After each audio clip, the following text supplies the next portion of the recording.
Good morning world. Tara na mga pangyaw, araw na naman ng linggo. Ito na naman tayo para magpapawis. Warm up kata to mga pangyaw. Kaya medyo pagod to kinabukasan dahil diretsuhan ng warm up nila. Namin pala. Nod lang tayo mga pangyaw. Maraming salamat, sabayan nyo kami. Walang kain. Lagyan nyo ng dating na. Sasama ako para ako na Ito na ang nakasanayan namin bawat Sunday. Sa umaga, Arnis. After sa Arnis, ito, mag-karate-karate. Wala na bang ibang lakad. Kaya mas maigi na to.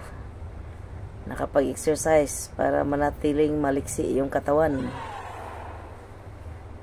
Dito kasi sa sa HK, maraming libangan yung mga mga kapangyaws natin. Yung iba, nagsusumba.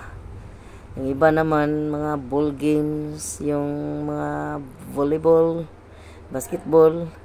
At yung iba naman, nagkakasino sa ilalim ng Hong Kong Bank. At least, kung saan tayo masaya, doon tayo. Wala namang sa atin eh. Pero yung mga nagkakasino sa ilalim ng Hong Kong Bank, laging nahuhuli yan ng mga pulis. Laging nawawarning. Pero dahil kaligayahan ng ating mga kababayan, sige, tuloy pa rin. Kung ikaw natsambahan na madakip, di ikaw madakip. Ito namang sa atin, dito tayo sa ating libangan naman na sports. Pero hindi tayo namimintas doon sa mga naglaro ng mga sa ilalim ng Hong Kong Bank. Wala akong sinasabing masama doon. Yung totoo lang, sinabi ko, nadadakip din kayo ng mga players. Yeah. Kung gusto niyo sumama sa amin mga pangyaws, ito lang tayo, papawis bawat Sunday. Para manatiling maliksi ang mga tuhod-tuhod. Yan. Sa totoo lang, ang pinakabata dito, 35-year-old. At yung pinakamatanda namin, 60. Tapos ako, 55. Pero kaya pa. Kayang-kaya, man. Nakakapagsipa pa ng tuhod, ayos lang yun.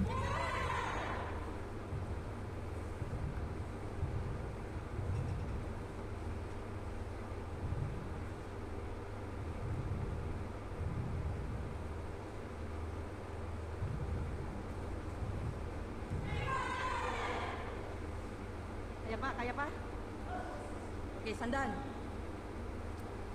Ito lang tinuturing naming pamilya dito sa HK. Kaya minsan may tampuhan, pero malimit, tawanan. Pero pag sa loob ng gym, seryosohan naman.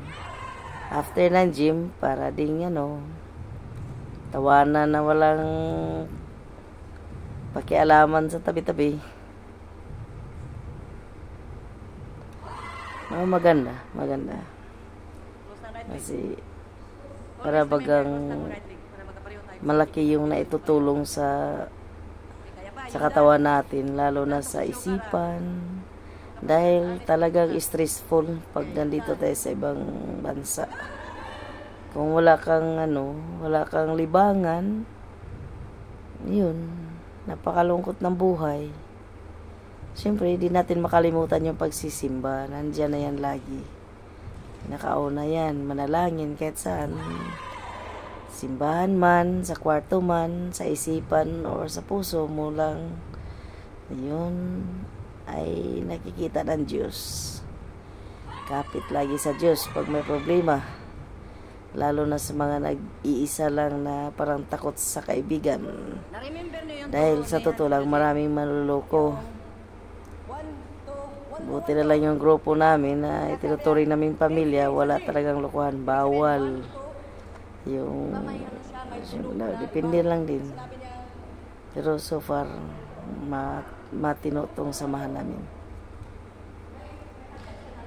Tsaka walang iwanan. Tumanda na kami sa grupo namin.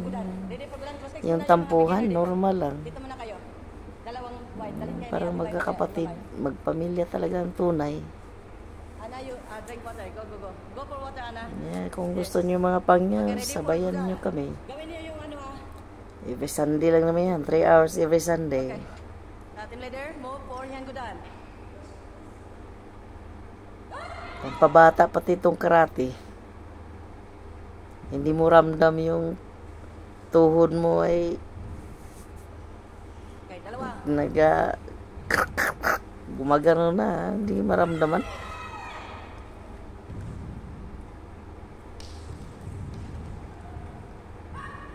Yan o. Para lang mga baki.